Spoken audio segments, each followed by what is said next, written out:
Our reading today is taken from the Gospel of Luke, chapter 7. It can be found on page 1035 of the Church Bibles if you wish to follow it there. Luke chapter 7, beginning at verse 1. When Jesus had finished saying all this in the hearing of the people, he entered Capernaum.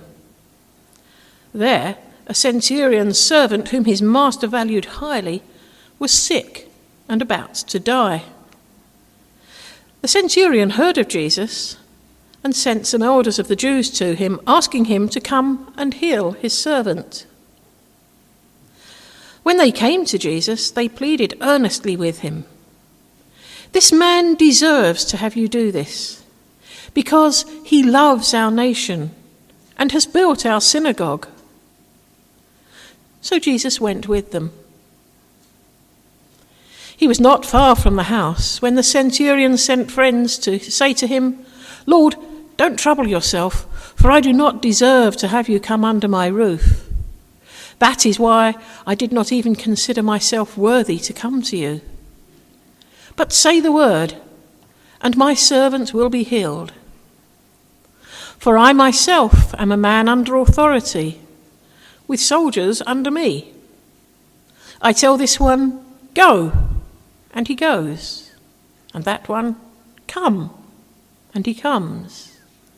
I say to my servant, 'Do this,' and he does it." When Jesus heard this, he was amazed at him, and turning to the crowd following him, he said, "I tell you, I have not found such great faith, even in Israel." Then the men who had been sent returned to the house and found the servant well. Amen. Today's a day when we're particularly remembering bridge building in conflict. At least that's what I'm about to encourage us to do. So that's kind of strengthening the bridge that already exists. But there's an old soldier's story here in Luke chapter 7. Matthew also tells it, that I think is great. He's the only person who seems to have been able to amaze Jesus. And here's an ambition for your life and faith. Be a person who would amaze Jesus. Right? So that you take Jesus by surprise. Wouldn't that be fantastic? Yeah, I had this idea early this morning. Wouldn't it be great? You know, you're in glory a billion years from now, and you're walking down the street and you meet Jesus in the glorious future that's in front of us. And Jesus says, "I just want to tell you, that day you amazed me. I didn't see that coming." And you could go, "What? I did that? Fantastic." So that's your ambition. I'm saying, well, that would be fun, wouldn't it? I don't suppose there's anything like that, but that would be fun. So when I think about this old soldier who amazed Jesus and would like to just share a few thoughts this Remembrance Sunday from his experience and from Jesus' experience. On my slide are three scenes with different dates. He's the one in the year about 30. I don't know that it's exactly 30, but in or around the year 30, this incident took place at Capernaum, kind of Jesus' adopted home, for a part of his ministry and life. The top slide, does anybody recognize the top slide? Well, that is? Thank you. That's the Christmas Day football match in the middle of the Battle of the Somme. I love that picture and what it speaks to me of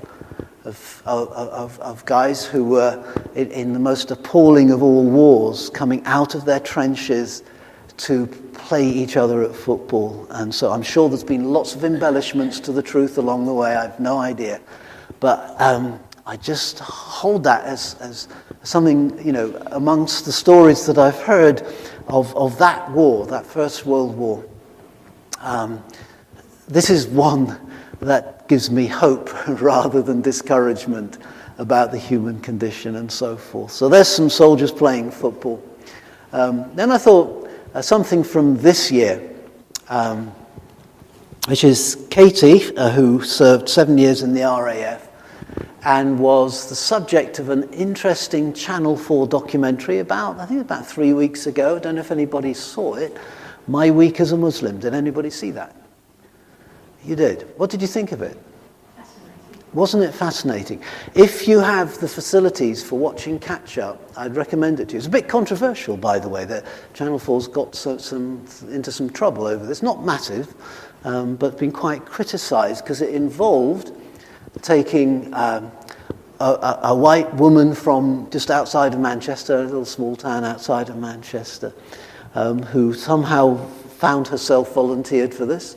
She's no longer in the RAF. And she's somebody who the documentary makers had come across, somebody who had expressed quite a lot of significant prejudice against Muslims, used and even argued on camera about people should go home to their own countries and live there and leave us to be British and these kinds of things. But Katie had enough uncertainty about her own beliefs to be willing to take a look at the alternative. And she became the subject of the documentary and agreed to have her appearance changed. And that's her on the left at the bottom, as you would normally see her going about the place. But on the right, if you can make that out, that is her in character. I forget the name she was given as a Muslim woman, and she spent just 1 week living in a Muslim household in Manchester, and going around with the women of the house to prayer and to shop and to social events and charity events and fundraising, and just her 1 week living as this other person, and what it did to her. And so forth. I'm actually unsettled about the making of the program. I've got some things I don't quite like. I don't really like the idea that in order for people to find out what it's like to be a Muslim, you have to dress up a white person as if they were Pakistani, etc. Why not just talk to the people who it's really affecting day by day by day? But given the realities of our culture and our situation, I thought, actually, I'm going to go with it. I don't particularly like those kind of acts, but I see the point. And I would recommend it to you. Changed her view completely. The two scenes that particularly stand out to me, one is there's a lady walking past the pub where she normally drinks and getting the abuse because she was walking by dressed as a Muslim and nobody recognized her. And suddenly her feeling what that meant. And that stands out to me. And the other is talking to a teenage daughter. And I just admired her so much, where she told her daughter, "You have acquired some attitudes from me that were wrong. And I need to apologize to you for teaching you a bad attitude to people we didn't know anything about, and making assumptions based on no knowledge at all. And I've changed, and I must ask you now, as my daughter, to change your attitude as well." And so forth. I found that quite a moving thing, because it's hard, isn't it, to express that you've been wrong, and very particularly hard to express that you've been wrong to your own children, especially when they're teenagers. Yeah. So lots of challenge if you ever get the chance to see it, do. But I've told you basically how it works, and it just changed her mind. Absolutely, and her approach and her understanding and of those other people that are like that we don't like, that cannot be trusted to be good for us, that they've got these agendas and they're this and they're that. And somebody said, actually, do you know what? They're nothing like I imagined. They're actually pretty much like me, and so forth. So I see her as a bridge builder, what I'm calling today a bridge builder. So the game of football in the middle of the Battle of the Somme was bridge building. Katie spending her week as a Muslim was bridge building. And the centurion of Capernaum in or around the year 30, who never met Jesus face to face, but recognized something at work in Jesus, an authority. He said, "Listen, I am a man who understands authority. I'm a centurion. I command 100 infantry, broadly, right? And I also have personal servants. I know how authority works, and I found the limits to mine. So now I come cap in hand to the people I oppress, and I say, will you help me? Because you've got somebody who can do what my authority cannot do. And when Jesus says, well, I go to the guy's house then and we'll do the healing, he sends other messengers saying, no, you shouldn't come to my house. The reason, of course, you probably know is that would have made Jesus ceremonially unclean by the Jewish understanding of his time. So Jesus would have been banned from the synagogue for a week, and indeed from the temple and some other things, because he'd have gone into the house of this centurion. So he said, I don't deserve you to have you come under my roof. That's not what's needed here. What's needed is the authority and the power that you have. You just give the command and it'll be done. Don't come to see me. Wherever you are, doesn't matter. You give the command, it will happen. And that's what amazed Jesus. I said, I haven't found faith like this among my own people. This old soldier, I thought, might pay a little bit of attention to. It might be really good to take a bit of a look at him. So, because he's an unexpected bridge builder. And one of the things I want to be sharing with us today is encouraging us to be bridge builders, but also to spot the unexpected bridge builder. And this old soldier, well, he wasn't old at the time, and I've depicted him as young, is somebody whose story is quite interesting to me. He is a centurion, so he's serving an occupying army. His army has invaded Israel. It's not their country. And they set up their empire to include Israel. They require to achieve this, and the goal and so forth is to have power in the region as a superpower. And it is economic. It is to bleed the countries that you occupy financially. So it's really important that taxes are paid to Caesar, as comes up elsewhere in the gospel. So his job is to serve the oppression of an occupying army that has gone to a country where they're not wanted, to establish an economic advantage for their own empire. And so that's his job. His job is to threaten violence. He is there with his troop to impose the power of Rome on Capernaum in Israel, where the people don't want the troops to be, and so forth, where they want their country back and where they want to live free. So this man's job is to be there in the local community, say, any trouble, any failure to pay taxes, any murmurs against Caesar, anything I don't like the look of, I'm on you. And he had the power to kill you if he felt the need to. So he had a lot of power, had 100 men behind that power, armed to the teeth, trained soldiers. And his job was to keep the local people in their place so that Rome could bleed them. Interestingly, I think the thing that the historians tell us about this guy is that it's extremely unlikely that he himself was Roman. It's almost certain that he wouldn't be, because some things are known about the way the Roman Empire worked and within Palestine. And roughly speaking, it's like this. If you try and occupy loads of other countries with your own people, what happens? You run out of people. Yeah, nobody's got the army that big. And Rome didn't have an army that big. So what you do is, in the countries you occupy, you raise local armies and take them to a different country to occupy it for you. They're not going to make a good job of occupying their own country for you, are they? That's a bad idea. They might rebel.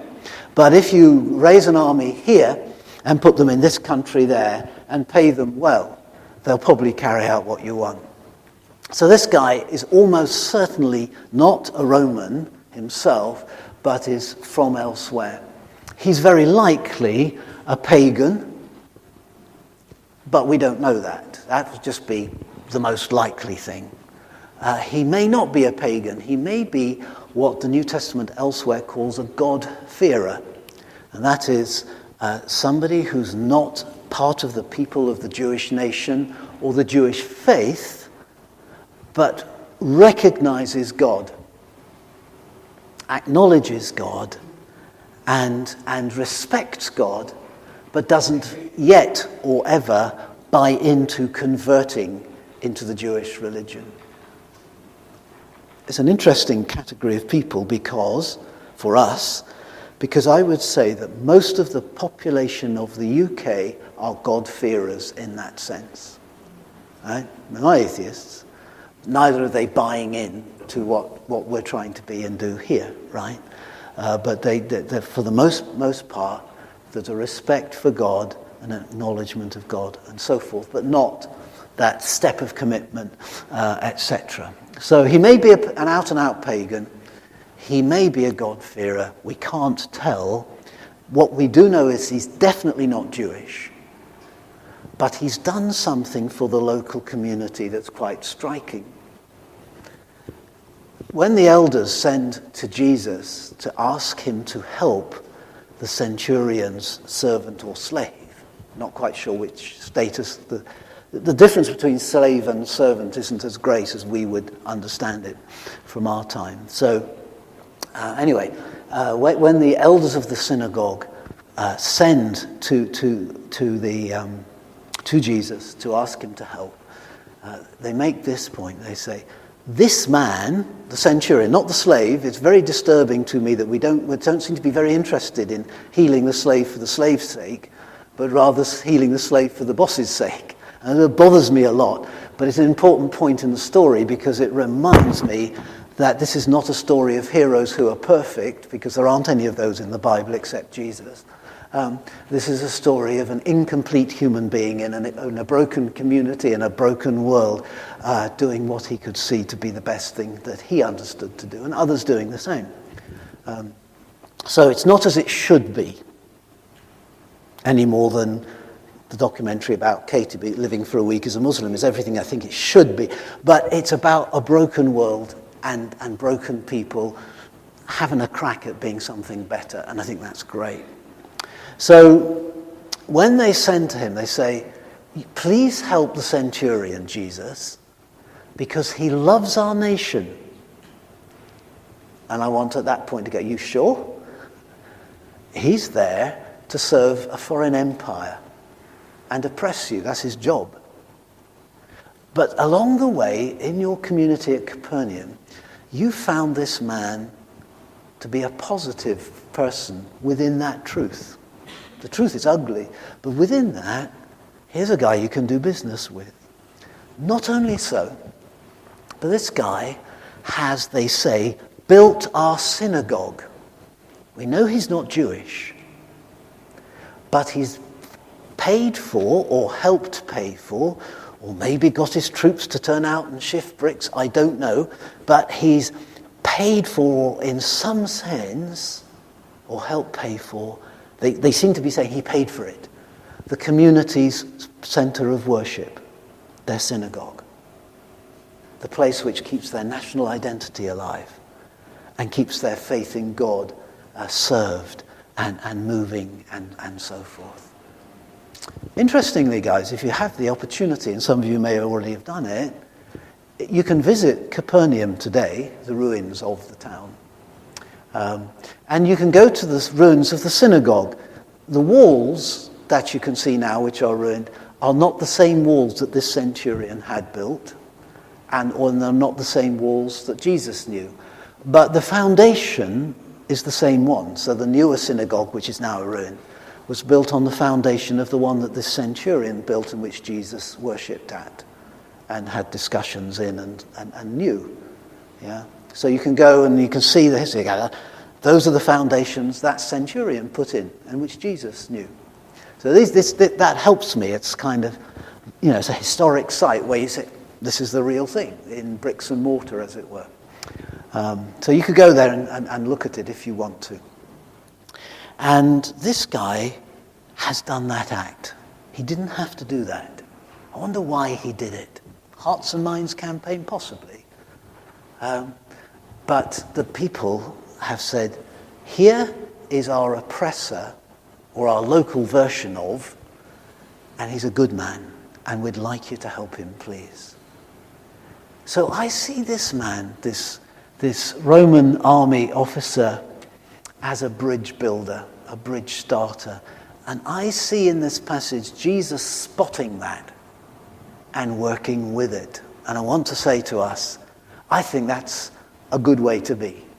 To look for those who will build bridges and build with them, especially when they're very different to you, especially when they disagree with you, and especially when they represent things you hate, dislike, or distrust. I've shared before, but it's relevant just to pop it in again, that one of my best friends at Mission College, when our family was to go overseas to serve in another church, one of the conditions the URC was making, I think it still makes it, is that you must do a minimum of 3 months cross-cultural training before you do that. So we went off to do that. The college where we were doing that was this guy from Afghanistan. This is 1989, so it's a while back, and before most of the British, the more recent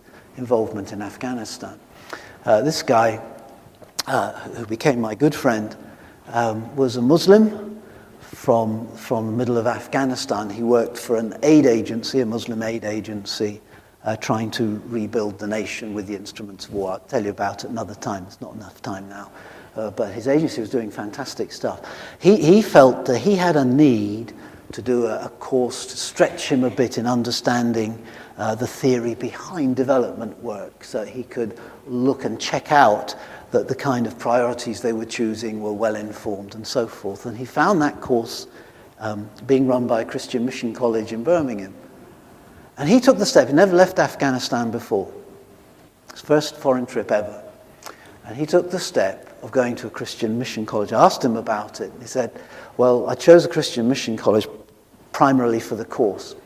But I realized also that you guys are the enemy. At least that's how we see you. But probably you're not as bad as we think. So I thought it would be a really good use of my time to come to a Christian college and meet Christians. This was a guy who was better than me at going to chapel every day.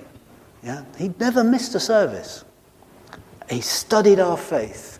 And some more stories, but they're not for this occasion.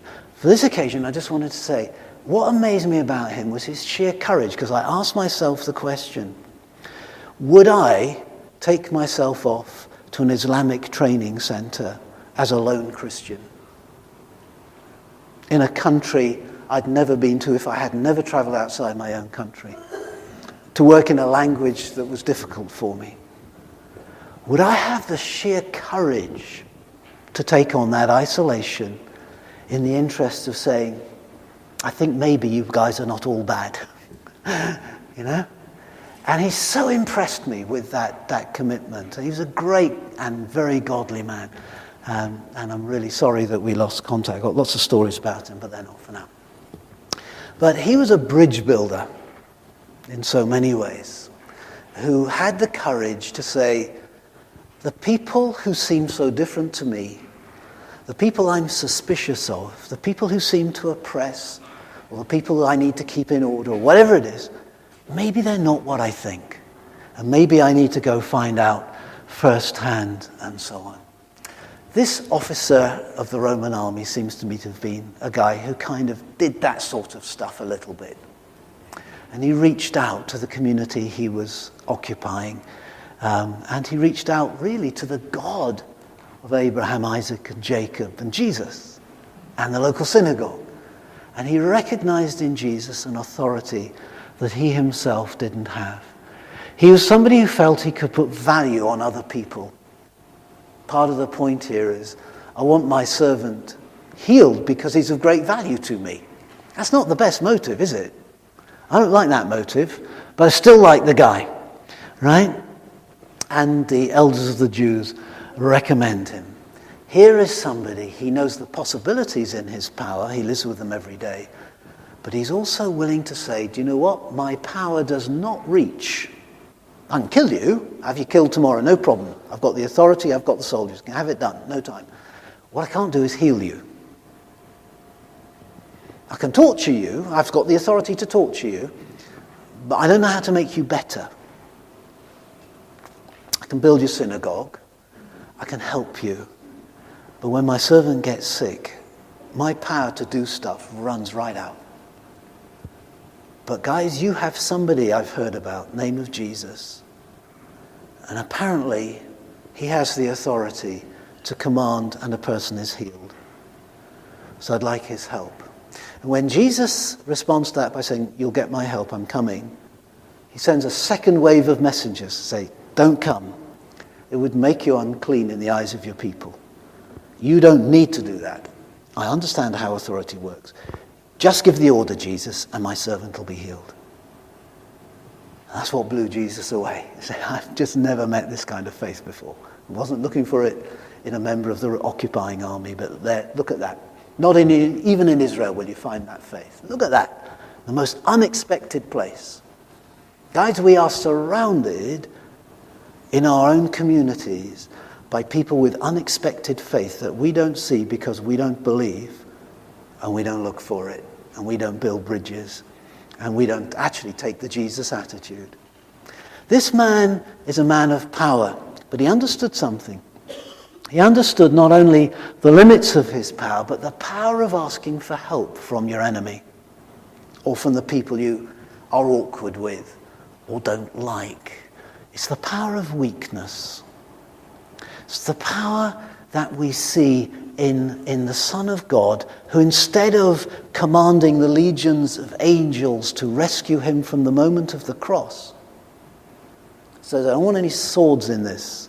I've made a choice. And it takes me to that cross for the sake of other people. I will die for those who don't like me. I will give myself for a world that crucifies me. I've got the power to do it another way. I choose to put down power in order to exercise a greater power, a different kind of power, the power of grace and love, the power that God deals in. The power that is awesome and actually changes things. The power that leads to resurrection and new possibilities. I submit myself to this.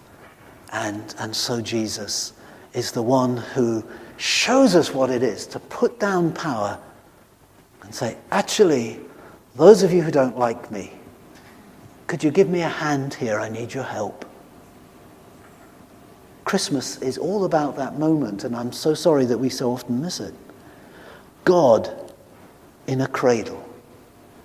God in the arms of human beings. Look after me, because if you don't, I'm going to die. Change my nappy, because if you don't, it's going to stink. Feed me, because if you don't, I'll starve. Yeah? God in the hands of human beings. It's what we also see at the cross. God in the hands of humanity. God who says, you know what, guys, there's another way to fix problems besides throwing your power around.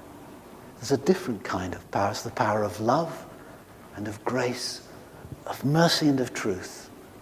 And it's very powerful. This centurion touches at least the edge of that when he asks for the help of Jesus. The lessons for me from this old soldier's stories are very many. I'm reminded that the person I'm suspicious of, the group of people that I don't understand, even if I call them our enemies, are never completely evil.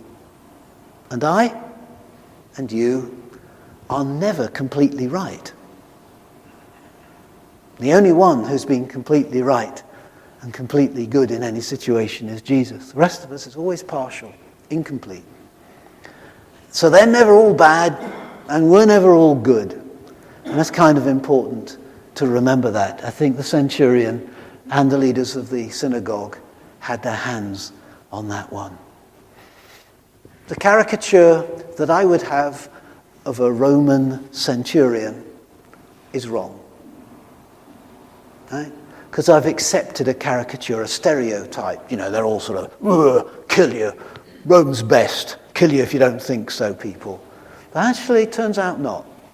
This guy, not even one of God's faithful people, says there's a God thing to be done here and a good thing to be done here. I'm going to do it. And I find that really impressive and very winning. I want to say to us, spot the guys who will build the bridge and build towards them too.